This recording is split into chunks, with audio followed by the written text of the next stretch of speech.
Assalamualaikum warahmatullahi wabarakatuh. Halo semuanya, perkenalkan nama saya Hasna Suryani Tias dengan NIM 220121602915 dari offering D22 Departemen Teknologi Pendidikan. Nah, pada video kali ini saya akan menjelaskan sedikit tentang sebuah buku yang telah saya baca beberapa hari belakangan ini, dan video ini juga sebagai tugas saya di mata kuliah Peran Teknologi Pendidikan. Yuk, kita bahas.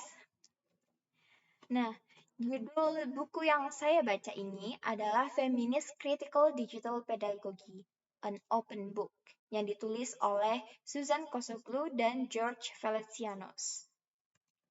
Alasan saya memilih buku ini sebagai bahan bacaan adalah yang pertama, berawal dari judulnya menarik. Jadi saya setelah membaca judul ini, saya merasa tertarik karena judul ini belum pernah saya baca atau saya temukan. Jadi merasa ini suatu judul atau buku yang sangat menarik untuk dibaca. Yang kedua, terdiri dari berbagai topik dengan penulis yang berbeda-beda. Jadi di daftar isinya sudah terlihat berbagai macam topik dan juga nama penulisnya. Nah, yang ketiga, tertarik dengan pembahasan yang dijelaskan di dalam buku. Sekilas saya baca, topik atau pembahasan di buku ini memang terjadi di kehidupan sehari-hari saya, jadi saya merasa ini sangat layak untuk dibaca atau worth to read. Nah, poin-poin penting yang saya dapatkan setelah membaca buku ini yaitu terdapat beberapa poin. Yang pertama, pedagogi digital kritis feminis digunakan sebagai lensa untuk memeriksa praktik pendidikan digital, mengungkapkan, menantang, dan mempengaruhi sistem kekuasaan yang berkaitan dengan masalah gender. Kemudian penulis menggunakan pedagogi digital kritis feminis untuk mengkaji pengajaran, pembelajaran, dukungan fakultas, praktik pedagogis, dan penelitian dalam konteks pendidikan pasca sekolah menengah dan tinggi. Selanjutnya, pedagogi feminis memberi penekanan pada pemberdayaan suara siswa, kolaborasi, pembangunan komunitas, dan pengalaman hidup. Yang terakhir, alat dan praktik pedagogis feminis yang harus terus kita perbaiki di masa depan, yakni berkomitmen pada praktik pembangunan komunitas interaktif. Nah, mungkin itu bukan hanya berteori tentang yang lebih penting memperhatikan nuansa, bagaimana komunitas terbentuk dan berfungsi, bagaimana anggota di dalamnya memiliki kekuatan dan suara mereka dalam komunitas tersebut. Bagaimana membangun kepercayaan dan koneksi, juga bagaimana memperhatikan pemicu dan tanggapan kita sendiri yang diwujudkan terhadap perbedaan. Nah, poin yang paling terakhir yaitu pedagogi ekofeminis menyerukan pembelajaran hubungan manusia, hewan, alam untuk membantu siswa memperluas pemikiran mereka di luar paradigma anthropocentris yang tradisional dan sangat dihargai dalam dunia barat. Nilai-nilai ekofeminis bersinggungan dengan pendekatan pedagogis feminis untuk menciptakan komunitas pembelajar, ruang kelas yang demokratis, dan terlibat dalam keadilan sosial dan lingkungan. Nah, siswa secara konsisten berbagi bahwa pengalaman ini mungkin lebih dari yang lainnya, penting bagi mereka dan menghubungkan mereka kembali dengan kecintaan terhadap lingkungan.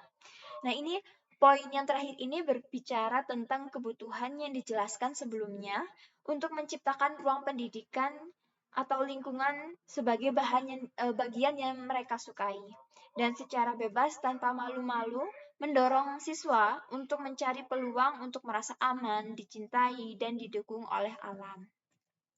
Nah, contoh penerapan yang dapat kita terapkan atau lakukan dalam kehidupan sehari-hari yaitu contohnya seorang guru dapat menggunakan pendekatan ini dalam pengajaran online mereka dengan memastikan bahwa semua siswa memiliki akses yang sama ke materi dan dapat berpartisipasi secara penuh dalam diskusi kelas serta memberikan kesempatan atau partisipasi yang sama antara siswa laki-laki dan perempuan. Jadi tidak ada pembeda antara siswa laki-laki dan perempuan.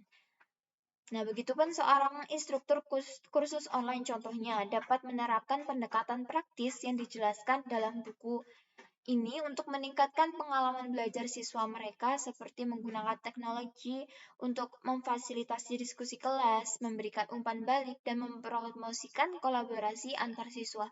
Jadi, selain memfasilitasi tempat belajar mereka, kita juga harus bisa membuat siswa untuk aktif dalam kegiatan belajar dan pembelajaran. Nah, yang terakhir, contohnya seorang guru lingkungan dapat menggunakan pendekatan pedagogi digital kritis feminis untuk mengajarkan tentang isu-isu lingkungan dalam konteks online, seperti memberikan diskusi tentang bagaimana isu-isu tersebut dapat mempengaruhi berbagai kelompok orang secara berbeda. Nah, keterkaitannya ini juga ada dalam cara memfasilitasi belajar. Yang pertama, menawarkan wawasan tentang bagaimana pedagogi feminis dapat digunakan untuk mendukung pembelajaran yang lebih inklusif dan adil, menekankan pentingnya pengalaman dan perspektif pribadi dalam proses belajar. Ini membantu siswa merasa lebih terlibat dan dihargai dalam proses belajar mereka. Menawarkan banyak pendekatan praktis untuk pendidikan digital yang dapat membantu guru dan instruktur merancang dan mengimplementasikan strategi pembelajaran yang efektif. Nah, dalam peningkatan performansi manusia, ini bisa menekankan pada pedagogi kritis yang membantu individu untuk mengembangkan pemikiran kritis dan kemampuan analisis.